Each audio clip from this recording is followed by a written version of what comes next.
কি বলা হয়? ভূমি। আর অফসেট গুলো হচ্ছে উচ্চতা। অফসেট কি? উচ্চতা। উচ্চতা। তাহলে এই ত্রিভুজের ক্ষেত্রে তোমার ভূমি কতটুকু? 5। আর উচ্চতা কতটুকু? 2.5। ওটা একটা ত্রিভুজ না? হ্যাঁ। ত্রিভুজের ক্ষেত্রে আমরা সূত্র কি বলবো? হাফ ইনটু ভূমি ইনটু উচ্চতা।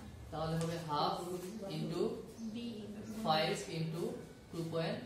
সূত্র বসায় দেন ভাই, সূত্র বসায় দেন, তাদের মনে থাকে না, মনে থাকবে না ভাই, সূত্র বসায় দেন।